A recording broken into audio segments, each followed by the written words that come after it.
Le Talmud cherche à comprendre comment les habitants d'Eretz Israël sont devenus riches. Il cherche à comprendre parce qu'ils étaient immensément riches.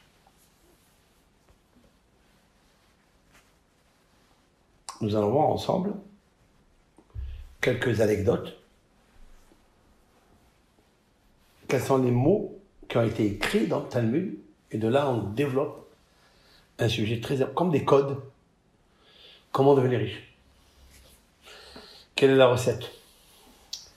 La première des anecdotes, c'est celle-ci. Yosef Mokir Shabé. Yosef, il y avait un personnage qui honorait Shabbat. Il avait l'habitude d'acheter des poissons, des chbot Shabbat. Il y avait parmi l'entourage, le voisinage de Yosef, Nochri, un non-juif, qui avait énormément de richesses. Alors, énormément de richesses.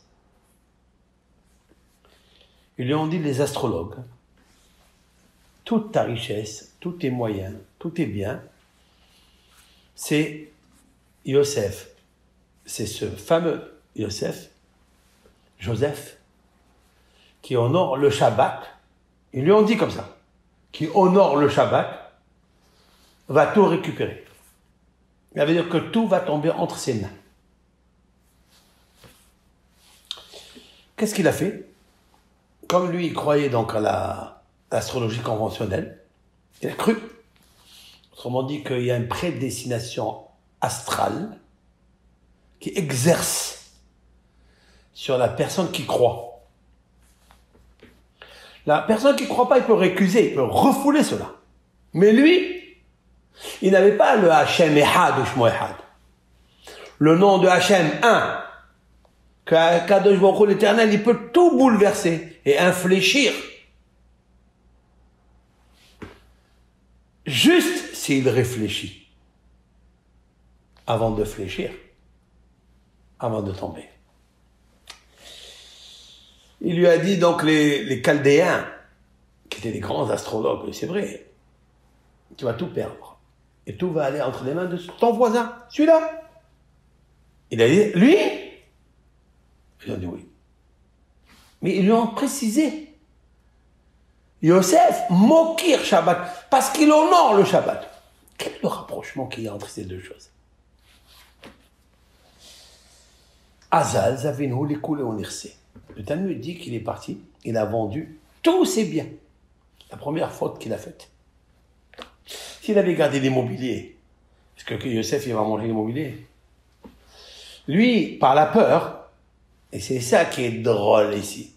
Parce que l'homme, il a un souci, il se tripote la tête, et il dit, ouais, il va m'arriver cette chose-là. Ce que tu as pensé qu'il t'arrive, il t'arrive. Comme a dit Job. Job a dit, vous savez Job, qui est Job? Iov. Iov était un homme riche. Et le Satan est venu devant Dieu et lui a dit, qu'est-ce que tu penses de Job? Il lui a dit, Dieu au Satan. Que penses-tu de Job? Il lui a dit, il est sadique, hein? Il lui a dit, oui, il est sadique, mais il est riche. Tu lui as tout donné, bon, c'est pour ça qu'il te sert. Mais essaye de le serrer. Et on va voir si il va pas blasphémer ton nom. Il a dit, alors vas-y, mets-le à l'épreuve. Il l'a mis à l'épreuve, il a tout fait perdre. Il lui a fait tuer 10 enfants. Il lui a fait perdre tous ses biens. Il n'avait même pas un job pour travailler. Job a tout perdu, même son job. Mais il a dit, pourquoi il lui est arrivé une chose pareille? Et Hacheri etani, etani. Ce que j'ai pensé qu'il m'arrive, il m'est arrivé. C'est toi qui attires par des mauvaises pensées, tu attires ce que tu dois recevoir. La négativité, malheureusement. Et celui qui a un champ visuel positif, il attire l'autre. L'homme n'obtient que ce qu'il se voit recevoir. Du grand réservoir, La bonté de Hachem. Seulement à toi de penser. Alors là, lui, ce monsieur-là, il a dit, oh, il va lui arriver une chose pareille. Donc, ils vont tous ses biens. Qu'est-ce qu'il a fait? Bon, il a acheté.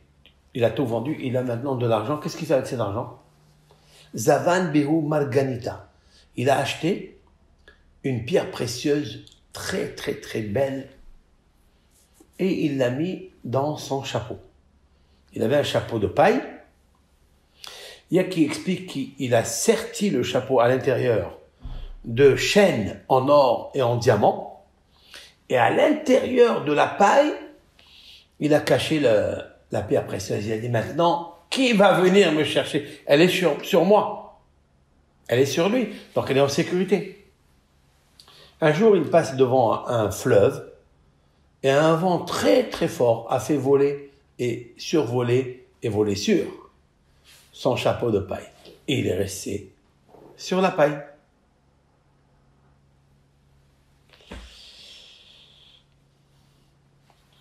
Waouh!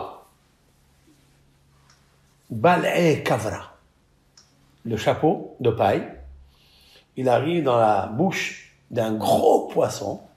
Et là, le Talmud, il l'appelle Kavra.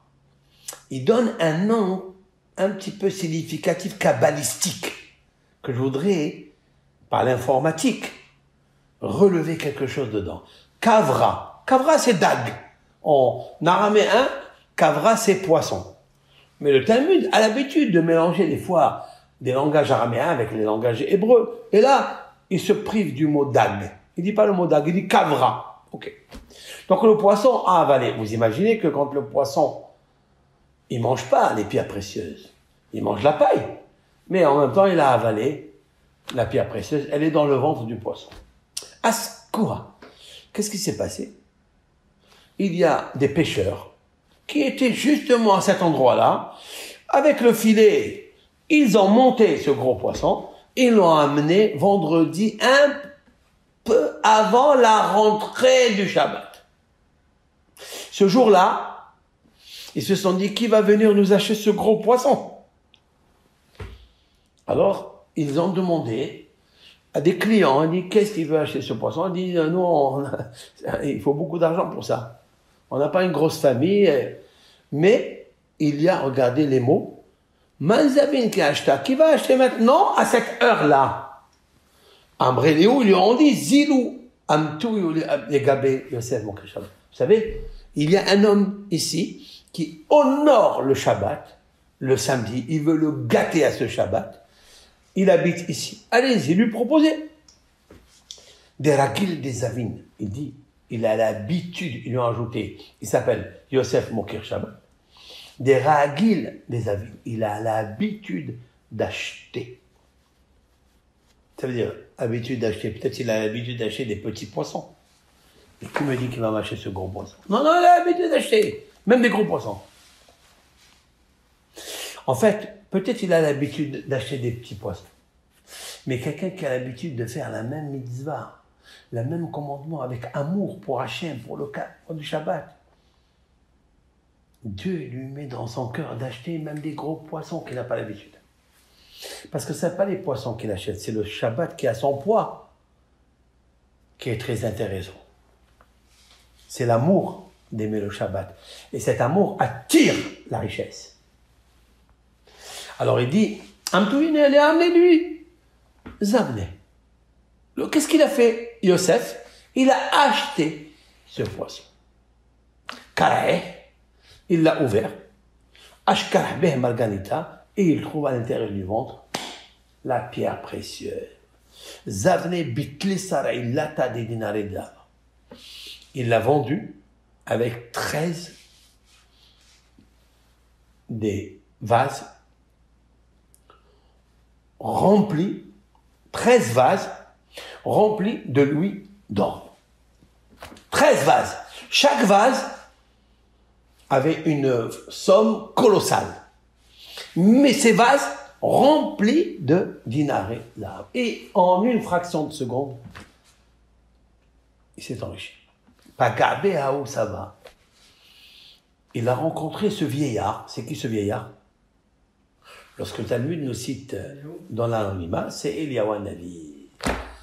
Ama, il a dit, Man de Yazif Shabbata, celui qui prête au Shabbat, celui qui a confiance, et il emprunte pour le Shabbat, et celui qui donne l'honneur au Shabbat, il paye pour le Shabbat, pareil Shabbata, le Shabbat le paye. Voilà ce qui est marqué ici. Ma question, elle est très simple. Pourquoi la pierre précieuse, d'accord, elle a coûté le prix de 13 vases remplis d'argent? Pourquoi 13 vases? Bonne question. La réponse est la suivante. 13, c'est le chiffre de l'amour. Ahava, l'amour, plus que ça. En fait, 13, c'est le respect. Le kavod Shabbat, c'est quelqu'un qui respecte le Shabbat. Quelqu'un qui respecte le Shabbat convenablement. Il n'y a pas un Shabbat, c'est marqué au pluriel. Il respecte tous les Shabbats au pluriel. Shabbat en araméen, plusieurs Shabbatot. Et Kaved, ça fait 26. Hein? Kavra? Kaved, ça fait 26. Kaved aussi, c'est 26. Kaved est un Shabbat. 13, ça fait 26. C'est bien. 13 et 13, 26. Alors, peut-être, c'est bien, Abraham, tu dis quelque chose de beau aussi, j'arrive, parce que je vais te trouver dans le texte, mon frère, c'est bien. Mais tu as déjà compris, ici, dans cette chambre, ici, il y a beaucoup de Ashra, il y a beaucoup de forces positives, subatomiques ici. En fait, il y a deux lois.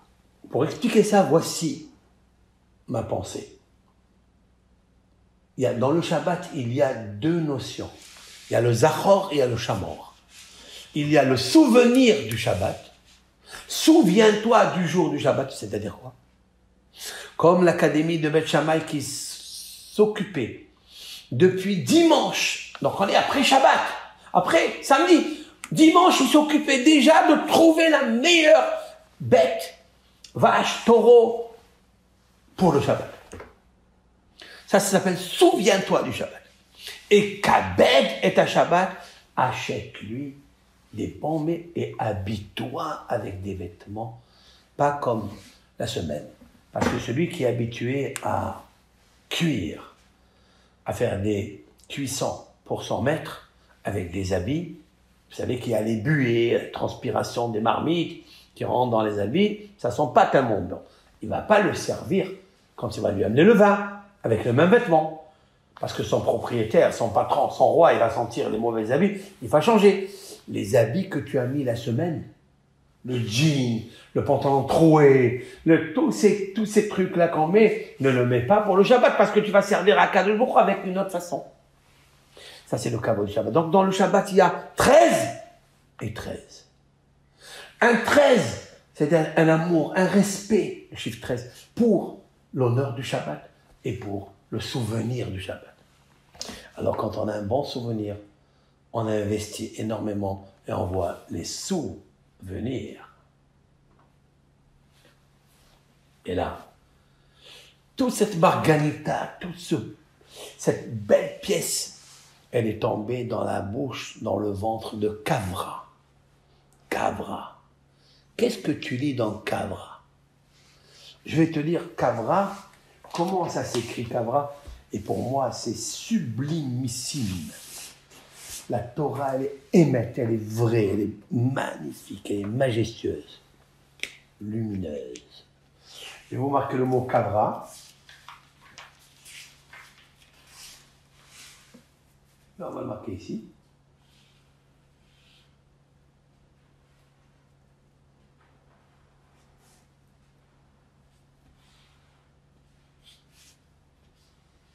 Voilà.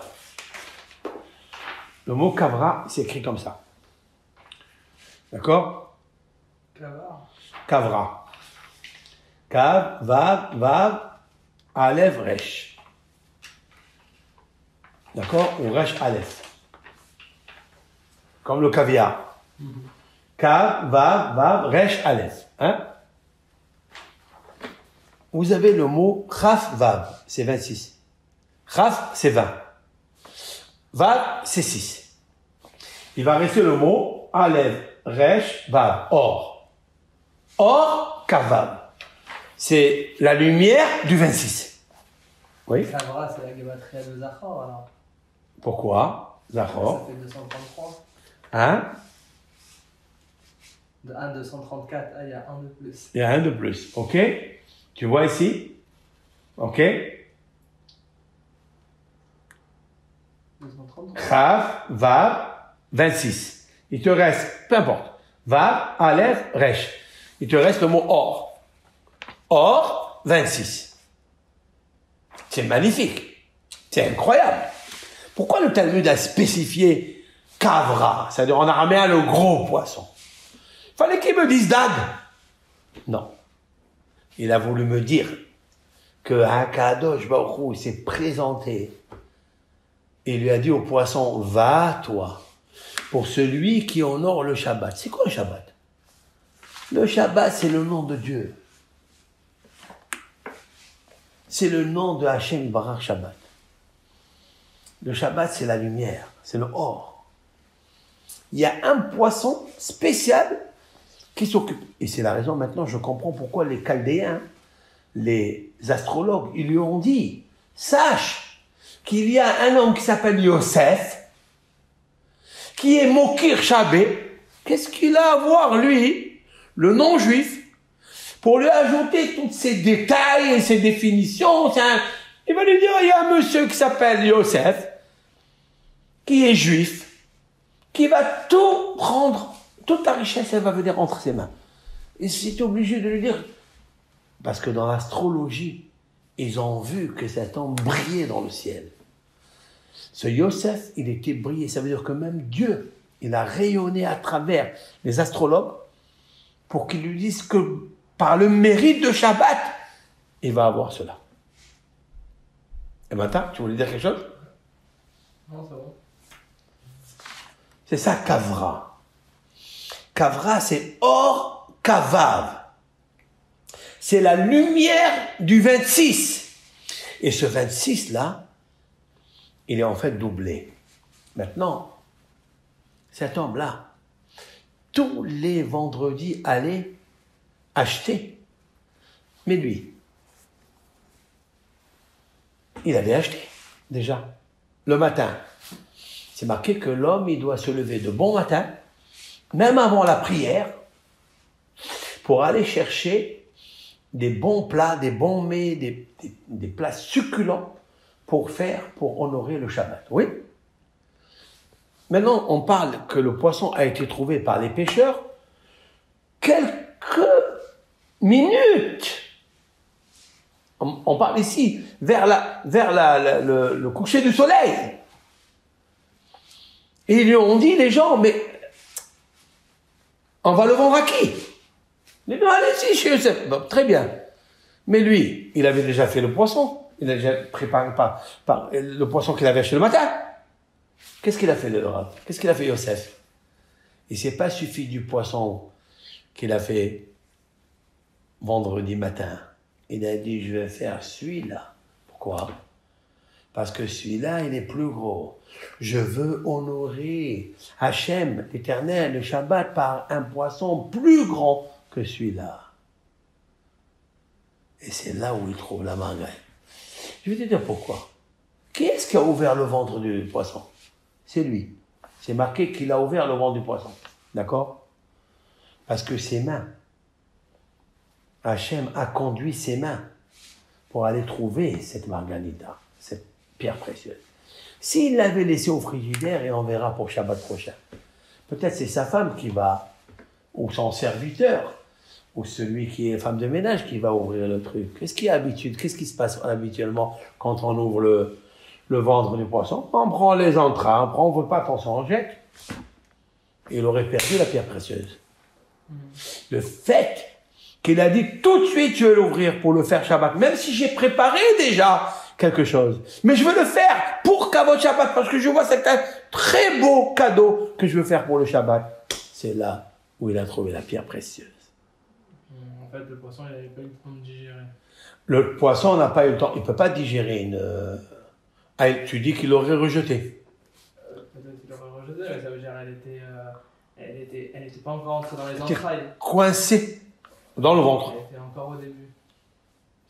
C'est ça qu'il faut dire. Mm. Alors, c'est extraordinaire. Ça veut dire, c'est quoi? C'est un miracle, ça? Est-ce que c'est un miracle qu'il a eu Yosef Moukir Shabbat? Ou bien non? C'est lui qui honore le Shabbat.